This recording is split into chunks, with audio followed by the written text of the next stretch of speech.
마태복음 21장 37절에서 38절 두 절 보겠습니다. 같이 합독하겠습니다. 37절 38절입니다. 시작. 예수께서 낮에는 성전에서 가르치시고 밤에는 나가 감나논이라 하는 산에서 쉬시니 모든 백성이 그 말씀을 들으려고 이른 아침에 성전에서 나아가더라. 아멘. 끝까지 섬기신 주님이라는 제목으로 오늘 말씀을 선포하겠습니다. 힌두교의 신들이나 불교의 그 부처의 상이나 그림을 보면은요, 뭐 이렇게 하고 있거나 이렇게 하고 있습니다. 앉아서 뭘 받으려고 하고, 그리고 앉아서 명상하는 그런 모습이 대부분이에요. 근데 우리 예수님에 대한 그림을 보면은요, 낭떠러지에서 지팡이를 가지고 양을 이렇게 건지는 그런 모습, 그리고 문을 두드리는 그런 모습, 풍랑이를 걸어오시는 모습, 주님의 모습은 열심히 일하시는 모습, 아주 부지런히 섬기시는 모습의 그림이 대부분이에요. 주님의 상도 보면은 그 브라질 리오데자네이루에 큰 이런 상이 있는데 팔을 벌리고 있는 상입니다, 대부분. 그래서 주님께로 오라고 하고 모으려고 하는 그런 모습이죠. 우리 주님의 그림이나 주님의 상은 아주 역동적인 그런 그림이나 상입니다. 가만히 앉아 정체되어 명상하거나 받으려고 하는 그런 그림이 아닙니다. 주님의 공생애는 부지런히 섬기신 그런 생애였어요. 주님은 그 백성을 가르칠 때도 부지런히 가르쳤습니다. 오늘 본문에 주님이 이른 아침부터 백성들을 종일토록 가르치시는데 그날이 수요일이었습니다. 그러니까 내일 모레 금요일 새벽이 되면은 체포되어서 오전 9 신문을 받고 오전 9시에 십자가에 매달려 처절한 고난을 당하고 오후 3시에 죽임을 당하실 것을 주님은 너무나 잘 알고 있어요. 그럼에도 불구하고 그 백성들을 가르치시려고 이른 아침부터 성전에 나오는 그들에게 주님 부지런히 가르쳤습니다. 본문 37절 상반절을 보겠습니다. 예수께서 낮에는 성전에서 가르치시고, 낮에 가르쳤습니다. 종일 성전에서 가르치신 겁니다. 한 말씀이라도 더 전하려고 주님은 심혈을 기울여 그들에게 가르치신 겁니다. 예수님은 공생의 3년 동안 팔레스타인 전역을 다니시면서 가르쳤습니다. 복음을 전파하고 부지런히 가르쳤는데 두로와 시돈 지역에 가서 가르치고 갈릴리 일대를 다니시고 가르치고 사마리아까지 가서 주님은 가르쳤습니다. 때로는 회당에서, 때로는 집안에서, 때로는 해변에서, 때로는 고깃배 위에서, 때로는 산 위에서, 때로는 들과 언덕 위에서 부지런히 천국 복음을 전파하시고 마을에 들어가셔서 거리에서 주님은 이 복음을 전파하신 겁니다. 주님의 가르치심에 사람들은 놀랐습니다. 서기관과 바리새인들과 같지 않았습니다. 율법 학자들과 주님의 가르침은 전혀 달랐습니다. 주님의 가르침은 그들이 알기 쉽게, 진리를 쉽게 이해하도록 그렇게 가르친 겁니다. 그들의 마음속에 말씀을 심어주는 그런 가르치심이었습니다. 마태복음 7장 28절 29절입니다. 읽어보겠습니다. 예수께서 이 말씀을 마치심에 무리들이 그의 가르치심에 놀라니 이는 그 가르치시는 것이 권위 있는 자와 같고 그들의 서기관들과 같지 아니함일러라. 주님은 말씀 자체입니다. 진리 자체입니다. 그러니까 주님이 말씀을 가르칠 때 얼마나 그 권위가 있었겠어요. 사람들이 놀라는 겁니다. 그 가르치심에. 주님은 이른 아침부터 가르쳤습니다. 본문 38절입니다. 읽어보겠습니다. 모든 백성이 그 말씀을 들으려고 이른 아침에 성전에 나아가더라. 주님이 베드로를 만난 것도 이른 아침이었습니다. 이른 아침에 예수님이 갈릴리 해변에 서셨는데 사람들이 막 몰려오는 겁니다. 주님이 말씀을 가르치다가 보니까 인파가 계속 몰려오니까 이 뒤에는 해변입니다. 바다 물이니까 옆을 보니까 베드로가 밤새 고기를 잡고 그물을 틀고 있었습니다. 그물에 낀 이물질들을 틀고 있는 것 봐요. 예수님께서 배를 좀 빌려달라고 했습니다. 베드로가 허락을 하니까 예수님이 배 위에 오르셔서 배 앞머리에 앉으셨습니다. 그리고 육지에서 좀 뛰기를 청한 다음에 뱃머리에 앉아서 해변에 있는 무리들에게 낭낭하게 말씀을 전하셨습니다. 이른 아침부터요. 그리고 예수님이 부활하신 후에도 이른 아침에 갈릴리를 찾아오셨어요. 숯불에다가 떡과 생선을 구워 놓으신 다음에 추운 제자들 먹이시고 그들을 가르쳤습니다. 그들을 회복시키시는 거예요. 주님은 이적을 통해서 또 당신이 메시아임을 가르쳤습니다. 공생의 기간에 주님은 많은 이적을 베푸셨습니다. 예수님은 온전한 인성을 가지신 사람이지만 또 한편 온전한 신성을 가진 하나님이셨기 때문에 성령을 받고 이적을 행하신 겁니다. 예수님의 이적은 세메ион이라고 하는데 사인입니다. 그가 메시아라고 하는 것, 그걸 알려주는 겁니다. 예수님은 내 말을 믿지 못하겠거든 내가 행하는 그 일을 보고 내가 그인 줄 믿으라고 그랬습니다. 예수님의 이적은 그냥 이적을 위한 이적이 아니고 예수님이 메시아이심을 알게 하고 믿게 하려는 목적에서 베푸는 이적이었습니다. 가나 혼인잔치에서 물로 포도주를 만들어서 그 낭패를 당한 그 신혼가정의 위기를 모면하게 하시고 처음보다 나중에 더 좋아지고 기쁨을 주었습니다. 그 이적을 통해서 제자들이 하나님께 영광을 돌리고 예수님을 믿었다고 그랬습니다. 믿게 하기 위한 그런 표적이었어요. 요한복음 6장에서 보면 예수님이 보리떡 5개와 물고기 2마리로 남자만 5,000명을 먹이고 12광주리가 가득 차고 넘치는 이적을 베푸셨는데 그 이적을 베푸신 직후에 예수님께서 당신이 곧 생명의 떡임을 말씀하셨어요. 생명의 떡이라고 하셨습니다. 세상이 주는 이 떡은 먹으면 배고프고 이 떡을 먹어도 죽지만은 내 살을 먹고 내 피를 마시는 자는 내 안에 거하고 내 살을 먹고 내 피를 마시는 자는 영생하리라고 주님 말씀하신 겁니다. 주님이 곧 영생하는 떡이라고 말씀하셨습니다. 요한복음 9장에서 날 때부터 맹인된 사람의 눈을 뜨게 한 다음에 예수님이 곧 세상의 빛이라고 말씀하셨습니다. 나를 따르는 자는 어둠에 다니지 아니하고 빛 가운데 거닐 것이라고 주님 말씀하셨습니다. 요한복음 11장에서는 죽은 나사로를 살리는 그 이적을 베푸신 후에 나는 부활이요 생명이니 나를 믿는 자는 죽어도 살겠고 무릇 살아서 나를 믿는 자는 영원히 죽지 아니하리라고 말씀하셨습니다.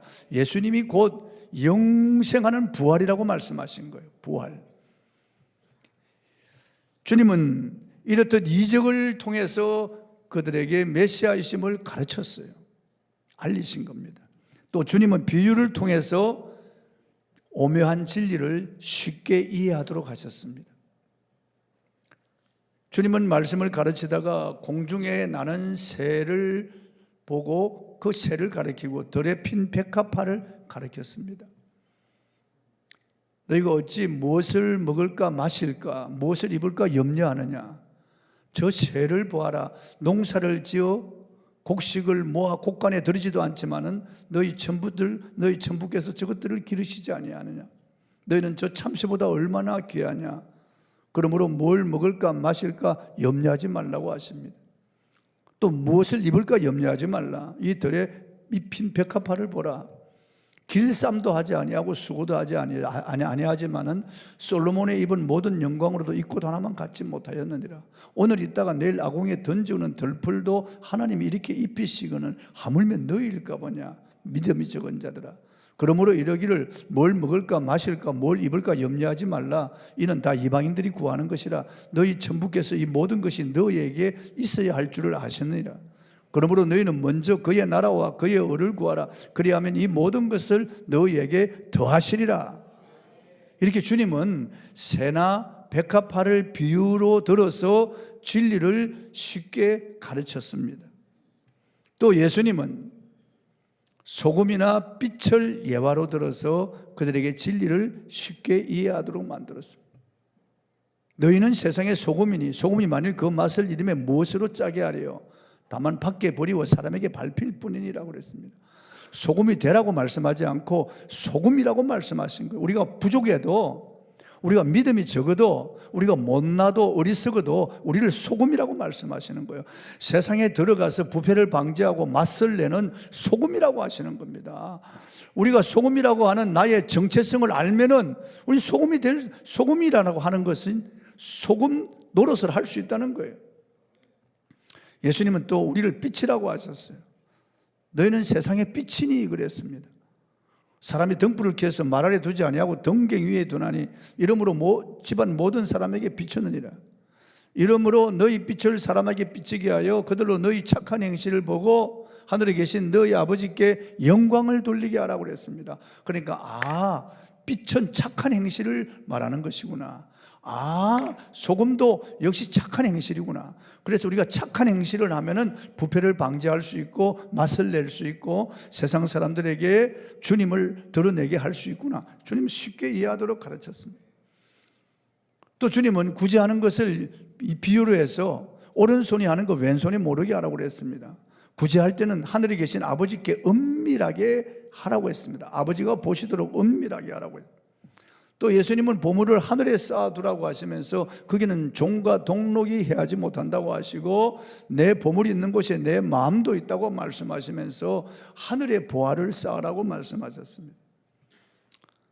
기도를 가르칠 때는 아버지와 자식의 비유를 들어서 기도를 쉽게 가르쳤어요. 너희가 악한 자라도 자식에게 좋은 것으로 줄 줄 알거든. 하물며 하늘에 계신 너희 아버지께서 구하는 자에게 좋은 것으로 주시지 않겠느냐? 우리 아버지가 얼마나 좋으신 아버지시며 구하는 자에게 좋은 것을 주시는 좋으신 아버지라고 하신 겁니다. 그리고 누가복음 11장 13절에는 구하는 자에게 성령을 주시지 않겠느냐? 그렇게 말씀하셨어요. 또 예수님은 구하는 방법에 대해서 비유를 들어서 말씀하셨어요. 어떻게 구할 것인가? 강청하라고 하시면서요, 한 사람에게 한 벗이 여행 중에 왔는데 먹일 것이 없어요. 그 좀 넉넉한 친구에게 찾아가서 밤중이지만 대문을 두드리면서 내 벗이 여행 중에 왔는데 먹일 것이 없노라, 떡 세 덩이만 벌리라 하고 계속 두드리니까 그 집 주인이 내가 벗됨을 인하여 주지 않을지라도 저 강청함을 인하여 일어나 그 소용대로 주리라. 이렇게 귀찮아하고 이렇게 투정하는 이런 사람도 두드리니까 귀찮아서라도 준다는 겁니다. 예수님께서 기도하는 방법은 강청하라고 하는 겁니다. 강청, 계속해서 두드리라는 거예요. 그리고 항상 기도하고 낭망치 말아야 될 것도 비유로 말씀하셨어요. 한 도시에 불의한 재판관이 있는데 하나님을 무시하고 하나님을 두려워하지 아니하고 사람을 무시하는 불의한 인간인데 그 도시에 또 한 과부가 있어서 그 재판관에게 찾아가서 날마다 자기의 억울한 사정을 풀어달라고 호소하니까 이 불의한 재판관이 내가 하나님을 두려워하지 아니하고 사람을 무시하지만은 이 과부의 소원을 들어주리라. 그렇지 않으면 매일 와서 나를 번거롭게 하리라. 이 비유를 말씀하신 다음에 예수님께서 이 불의한 재판관의 말을 들으라. 하물며 하나님께서 밤낮 부르짖는 택하신 자들의 원한을 풀어주지 아니하시겠느냐? 그들에게 오래 참으시겠느냐? 내가 너희에게 이르노니 속히 그 원한을 풀어주시리라. 그렇게 말씀하셨어요. 그러니까 우리가 기도할 때는 적당하게 때우는 기도를 하지 말고 기도할 때는 이 과부같이 계속해서 번거롭게 한 과부처럼 울으라는 겁니다. 계속 매달리라는 겁니다. 계속해서 하나님 앞에 호소하라는 겁니다. 항상 기도하고 낭망하지 말라는 겁니다. 낭망할 일이 있어도 절대 낭망하지 말고 이 과부처럼 그렇게 하나님을 찾으라는 겁니다. 과부처럼 울며 매달리라는 겁니다. 그러면 하나님이 속히 그 원한을 풀어주신다고 약속하신 겁니다. 주님은 또 그 주님과 백성의 관계를 목자와 양의 비유를 들어서 말씀하셨습니다. 나는 선한 목자라. 선한 목자는 양들을 위하여 목숨을 버린다고 했습니다. 도둑이 오는 것은 도둑질하고 죽이고 멸망시키려는 것뿐이요 내가 온 것은 양으로 생명을 얻게 하고 더 풍성히 얻게 하려는 것이라고 말씀하시면서 주님이 선한 목자라고 하는 것, 우리를 위하여 목숨을 버리시는 선한 목자라고 하는 것을 말씀하셨어요. 또 주님은 주님과 우리의 관계를 포도나무 가지의 비유를 들어서 말씀하셨어요. 나는 포도나무요 너희는 가지니 그가 내 안에 내가 저 안에 있으니 이 사람은 열매를 많이 맺나니 나를 떠나서는 너희가 아무것도 할 수 없습니다. 다만 밖에 버리고 말라지나니 사람들이 이것들을 모아다가 불사르니라 그래요. 주님을 떠나면은 말라버린 가지가 되고 주님을 떠나면 불사름을 당한다는 거예요. 주님 안에 있을 때는 열매를 많이 맺는다는 겁니다. 누구든지 주님께 붙어 있기만 하면은 결국은 열매를 맺게 된다는 겁니다. 그러니까 주님께 붙어 있는 것이 얼마나 귀한 일인가, 주님 안에 있는 것이 얼마나 귀한 일인가, 그것을 주님께서 말씀하시는 겁니다. 주님은 누가 진짜 그리스도인인가 알 수 있는가, 그 열매를 통해서 그 나무를 안다는 겁니다.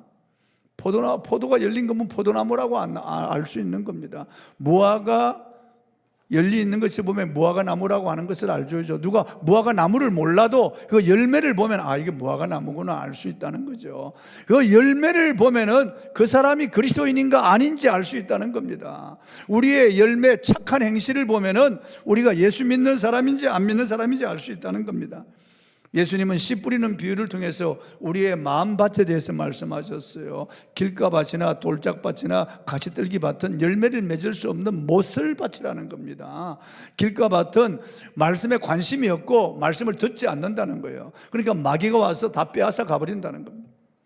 돌짝밭은 잠깐 반짝하고 은혜를 받는 것 같지만은 그게 흙이 얇아서 해가 뜨면 타버리고 열매를 맺을 수 없다는 겁니다. 가시떨기는 좀 자라기는 자라지만은 세상의 염려와 재리의 유혹 때문에 결실하지 못하고 말라 죽어버리는 겁니다.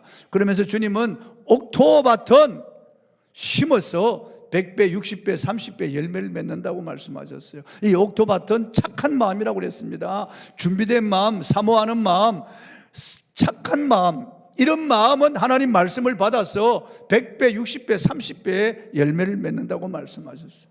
그러니까 우리가 착한 마음이 되고 준비된 마음, 사모하는 마음을 가져야만 우리의 인격과 삶 속에 풍성한 열매를 맺을 수 있다는 것입니다.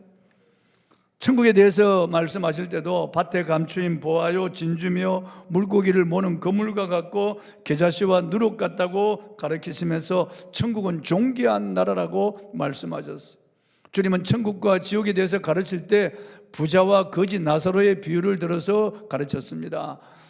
천국은 아브라함의 품에 안기는 곳이요 영영한 기쁨과 즐거움이 있는 곳입니다. 그런데 이 지옥은 불타는 곳이라고 했습니다. 물 한 방울의 긍휼도 주어지지 않는 무시무시한 고통이 계속되는 그런 곳이 지옥이고, 천국과 지옥은 구렁텅이가 있어 갈 수도 없고 올 수도 없는 완전히 단절된 곳이라고 말씀하셨습니다.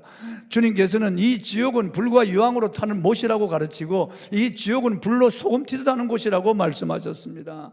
이 주님은 지옥은 바깥 어두운 데 쫓겨나가 슬피 울며 이를 가는 곳이라고 했습니다. 어드득 이를 가는 곳. 제가 교통사고 당해서 이 다리뼈가 세 군데가 부러졌거든요. 그걸 제가 감싸지고 차를 타고 이 병원으로 가는데 나도 모르게 이를 갈고 있더라고요. 어드득 얼마나 아프면은 나도 모르게 그냥 이를 갈고 있는 나를 발견한 겁니다. 사람이 가장 극심한 고통을 당할 때 이를 가는 겁니다. 지옥은 그와 같다고 주님 말씀하셨습니다. 주님은 눈이 범죄하면 빼버리고, 손이 범죄하면 찍어버리고, 다리가 범죄하면 찍어내버리라. 이거 다 찍어내버리고 지옥 꺼지지 않는 불에 들어가는 것보다 영생에 들어가는 것이 낫다고 주님 말씀하시면서 절대로 지옥에는 오지 말아야 된다고 가르쳤습니다. 한 영혼에 대하여 애타는 주님의 심정을 이 목자와 잃어버린 양의 비유를 통해서 말씀하셨어요.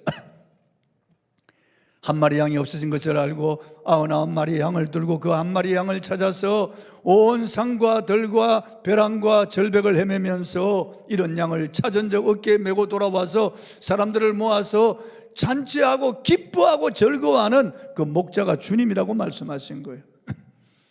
그리고 한 여인에게 10드라카마가 있는데 한 드라카마를 잃어버려서 등불을 켜고 샅샅이 집안을 썰면서 그 한 드라카마, 잃어버린 드라카마를 찾은 적 기뻐하고 즐거워하며 사람들을 모아서 역시 잔치한다고 그랬습니다. 성령께서 잃어버린 영혼을 찾는 사역을 말씀하시는 거예요. 한 아버지에게 두 아들이 있는데 한 아들 잃어버렸는데 그 아들이 돌아올 때 기뻐하고 즐거워하고 살찐 송아지를 잡고 사할 사람들과 함께 잔치를 빌리는 이 아버지가 하늘 우리 아버지라고 주님 말씀하시는 거예요.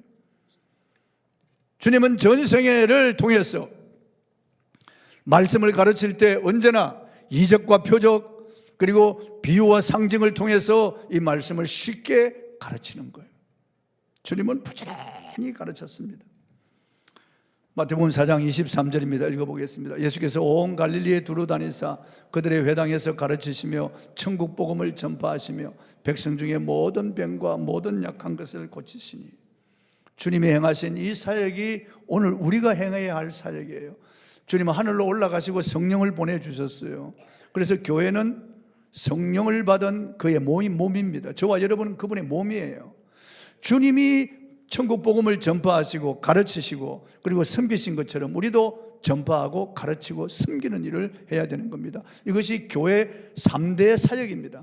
주님이 행하신 3대 사역이고 우리가 행해야 할 3대 사역입니다. 복음을 전파하고 말씀을 가르치고 교육하고 그리고 섬기는 일입니다. 섬기는 일이에요. 그래서 우리가 선교사를 파송하고 거기서 센터를 지어주고 그 백성들을 섬기는 거예요. 거기서도 전파하고 가르치고 섬기는 거예요.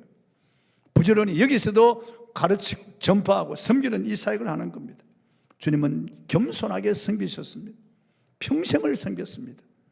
어린 시절에도 부모를 섬겼습니다. 목수일을 하면서 부모를 섬겼습니다. 누가복음 2장 51절이면 읽어보겠습니다. 예수께서 함께 내려가사 나사렛에 이르러 순종하여 받드시더라. 순종하여 받들어 섬겼다는 겁니다. 목수일해서 부모를 섬겼습니다. 주님은 부지런히 각 마을에 들어가든지 어느 마을이든지 병든 자들이 있으면 일일이 손을 얹어 다 고쳤다고 말씀하고 있어요. 말씀으로 다 고치시고 귀신 들린 자들은 귀신을 쫓아내어서 자유하게 하셨습니다. 성경에 보니까 예수님이 그 백성을 볼 때 목자 없는 양처럼 불쌍히 여겼다고 그래요. 불쌍히 여기는 마음으로 주님이 그들을 섬겼습니다. 성경에 보면은 주님은 음식 먹을 겨를도 없이 그 백성들을 섬겼다고 말씀합니다. 마가복음 6장 31절입니다. 읽어보겠습니다. 오고 가는 사람이 많아 음식 먹을 겨를도 없습니다. 식사할 시간도 없다고 말해요. 그렇게 주님은 섬겼다. 바쁩니다. 주님은 그 백성을 섬기느라고 피곤하여 털썩 주저앉았습니다. 요한복음 4장 6절입니다. 읽어보겠습니다. 예수께서 길 가시다가 피곤하여 우물 곁에 그대로 앉으시니 털썩 주저앉았다 그 말이에요. 너무나 피곤했어. 주님은 친히 본을 보이시며 섬겼습니다. 제자들의 발을 씻기신 후 이렇게 말씀하셨어요. 요한복음 13장 14절 15절 내가 주와 또는 선생이 되어 너희 발을 씻었으니 너희도 서로 발을 씻어주는 것이 옳으니라. 내가 너희에게 행한 것 같이 너희도 행하게 하려 하여 본을 보였노라. 주님은 본을 보이신 겁니다. 발을 씻어서 그 더러운 발을 씻어주면서 남성기는 종의 도를 몸소 행해 보여주신 겁니다. 주님은 앞서가시면서 기도하시면서 우리로 하여금 그 본을 보여주신 겁니다. 온유하고 겸손하게 섬기시는 그런 모든 본들을 우리에게 보여주셨어요. 그래서 크리스찬은 주님을 따라가는 사람인데 주님을 닮아가는 사람, 따라가는 사람이란 뜻인데 우리도 이 주님의 우리를 섬기신 이 행하신 이 본을 보고 우리도 신용을 하는 겁니다. 그대로 모션을 취해보는 겁니다. 그리고 주님처럼 섬겨보는 겁니다. 베드로전서 2장 21절입니다. 읽어보겠습니다. 이를 위하여 너희가 부르심을 받았으니 그리스도도 너희를 위하여 고난을 받으사 너희에게 본을 끼쳐 그 자체를 따라오게 하려 하셨느니라. 본을 끼치신 분은 주님이고 그 자체를 따라가는 사람은 크리스천인 겁니다. 크리스천입니다. 예수님은 그리스도고 우리는 그리스도인이에요. 주님의 자체를 따라가는 겁니다. 그 본을 보이신 주님을 닮아가는 겁니다. 미국의 조 바이든 대통령이 대통령 후보직을 사퇴했습니다. 그는 세계 대통령으로 불리는 미국의 대통령 권좌에 4년 동안 통치한 사람이고 현직 대통령이라고 하는 프리미엄이 있습니다. 미국 조 바이든 대통령은 평생 정치인으로 살아왔습니다. 그동안 나라와 민족을 위하여 여러 가지 많은 일을 했습니다. 그러나 어떤 일보다 이번에 그가 재선 후보 도전을 처리한 것보다 더 감동을 주는 일은 없을 겁니다. 이 일은 두고두고 모든 이들에게 박수 받을 만한 결단이라고 생각합니다. 그는 자신을 내려놓고 포기하면서 이렇게 말했습니다. 새 세대를 위하여 횃불을 넘기는 것이 최선의 길이다. 정말 세계를 놀라게 한 결정이었습니다. 그의 아내도 포기하면 안 된다고 했습니다. 그의 자식들도 아버지 절대로 포기하면 안 된다고 했습니다. 끝까지 밀고 나가라고 했습니다. 그의 마음도 끝까지 밀고 나갈 그런 마음이 있었습니다. 그러나 주변 정세를 살피고 사람들의 조언을 들으면서 그는 놀라운 결정을 했습니다. 대통령 후보직에서 사퇴한 겁니다. 아마도 그는 미국 역사에서 가장 존경받는 대통령의 한 사람으로 기억될 것입니다. 왜냐하면 자기를 비웠기 때문입니다. 자기를 내려놓았기 때문입니다. 자기 포기를 선언한 겁니다. 우리 교회도 그래야 됩니다. 교회도 자기를 비워야 됩니다. 자기를 포기해야 됩니다. 언제나 주님처럼 겸손히 섬기는 자리에 내려와야 됩니다. 주님 목숨 바쳐 섬겼습니다. 그 백성을 위하여 자기의 목숨을 아낌없이 내놓았습니다. 마가복음 10장 45절입니다. 읽어보겠습니다. 인자가 온 것은 섬김을 받으려 함이 아니라 도리어 섬기려 하고 자기 목숨을 많은 사람의 대속물로 주려 함이라. 여러분, 세상에 어떤 신이 이런 신이 있습니까? 아니, 어떤 신이 자기 목숨을 죄인들을 위하여 내어준 신이 어디 있습니까, 여러분? 군림하고 다스리고 통치하고 빼앗는 거죠. 세상의 신들을 보십시오. 그리스의 제우스라든지 헬라라든지 포세idon이라든지 말이죠. 이 힌두교의 브라만, 시바, 비스누 같은 이런 신들 보십시오. 얼마나 가정스럽고 얼마나 악한 신들인지 몰라요. 우리 인간보다 더 못한 그런 신들 아니겠어요? 물론 없는 가짜지만은, 우상이지만은, 인간이 만들어낸 헛된 신들이지만은 그런 신들을 보십시오. 그런 신들이 인간을 위해서 뭐 주고 인간을 위해서 희생한 그런 신들이 있나요? 없어요. 우리 같은 죄인들을 위하여 자기 목숨을 십자가 제단에 내려놓은 이런 신이 어디 있습니까, 여러분? 십자가에 나타난 주님의 놀라운 그런 사랑을 보십시오. 주님은 아버지께 기도하며 힘을 얻었습니다. 본문 37절 후반절임 읽어보겠습니다. 밤에는 나가 감람노니라 하는 산에서 쉬시니, 주님께서 감람산에서 쉬셨다는 것은 거기서 아버지와 교제했다는 말이에요. 거기서 아버지께 기도했다는 그런 말씀이에요. 언제나 기도하면 하나님이 안식을 주시고 우리 주님을 새롭게 하시고 새로운 힘을, 성령을 부어주셨습니다. 그러면 그 다음날 또 사역을 하시는 거예요. 누가복음 22장 39절입니다. 예수께서 나가사 석관을 따라 감난산에 가시며 제자들 또 따라갔더니, 예수님이 산에 가서 기도하는 거 습관이에요. 우리가 아침 밥 먹고 세수하고 습관이듯이 예수님은 저녁 되면 산에 가서 기도하는 것이 주님의 습관이었습니다. 누가복음 22장 41절입니다. 읽어보겠습니다. 그들을 떠나 돌 던질 만큼 가서 무릎을 꿇고 기도하여, 이제 내일이면 십자가 지고 돌아가서 죽는데 주님은 이 밤에도 이렇게 기도하시는 거예요. 성경은 그가 힘쓰고 해서 더욱 간절히 기도하시니 땀이 땅에 떨어지는 빗방울같이 되더라고 했습니다. 사자가 와서 그 기도를 도울 정도로 극렬하게 주님이 기도하신 겁니다. 왜냐하면 기도하지 아니하고는 십자가 질 수 없기 때문에 기도한 겁니다. 습관을 따라 산에 가서 기도하셔야만 그 다음날 사역을 할 수 있기 때문에 기도한 겁니다. 주님께서 나병 환자를 고친 소문이 퍼지자 사람들이 막 몰려왔습니다. 그러나 주님은 그들을 떠나서 산에 가서 기도하셨습니다. 누가복음 5장 16절입니다. 예수는 물러가사 한적한 곳에서 기도하시니라. 사역보다 더 중요한 건, 병든 자를 고치는 것보다 더 중요한 것이 아버지께 기도하는 것이에요. 아버지와 교제하는 겁니다. 500여 물고기 2마리 보리떡 5개로 5,000명을 먹이고 12광줄이 넘치는 기적을 일으키자 사람들이 예수님을 잡아서 왕으로 삼으려고 했습니다. 그런데 예수님은 그 무리를 작별하고 산으로 가서 기도하셨습니다. 마가복음 6장 46절입니다. 무리를 작별하신 후에 기도하러 산으로 가시니라. 주님은 새벽에도 일찍 일어나서 해 뜨기 전에 한적한 곳에 가서 기도하셨습니다. 마가복음 1장 35절입니다.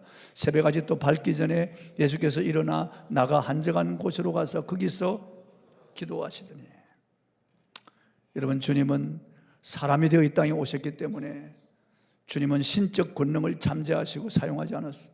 오직 기도해서 아버지께서 성령을 한량없이 부어주시면 그 성령 받고 나가서 일하셨어요. 예수님께서 이렇게 말씀하세요. 내가 하나님의 성령을 힘입어 귀신을 쫓아내면 하나님의 나라가 너희에게 임하였느니라고 말씀하셨어요.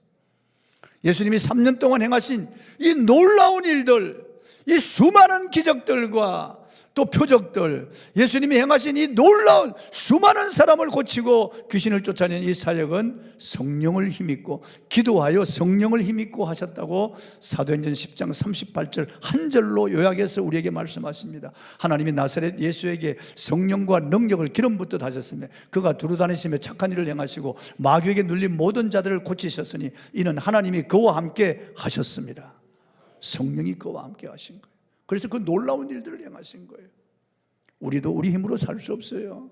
하나님이 주시는 힘을 받아야만 우리는 승리할 수 있습니다, 여러분. 이 세상에는 힘이 있잖아요. 사람의 체력, 이 육체에도 힘이 있어야만 일할 수 있는 거예요. 힘이 빠지면 힘이 빠지면 죽습니다, 여러분. 힘이 필요한 거예요, 여러분. 물의 힘도 있습니다. 수력이죠. 그걸로 발전하잖아요. 불의 힘, 화력이 있습니다. 화력 발전소. 그리고 태양의 힘이 있습니다. 바람도 힘이 있습니다. 풍력이죠. 그걸 이용해서 바람개비를 돌려서 전력을 생산하잖아요. 그런데 그보다 더 큰 힘이 원자력이에요. 제가 우리 이세영 집사님이 근무하는 그 총본부자로 있는 그 한울 원자력 발전소에 가봤습니다. 8개 원자력 발전소가 있는데요. 그 원자로가 그렇게 크지는 않습니다. 그런데 거기서 핵 분열이 일어나면서 어마어마한 그런 열이 나는 거예요. 그 열로 물을 데워가지고 강력한 그런 수증기가 터빈을 2개 돌리는 겁니다. 그 어마어마한 터빈이 돌아가면서 발전기가 돌아가는 거예요. 그래서 전력을 생산하는데 이 원자력 발전소가 어마어마한 전력을 생산하는 거예요.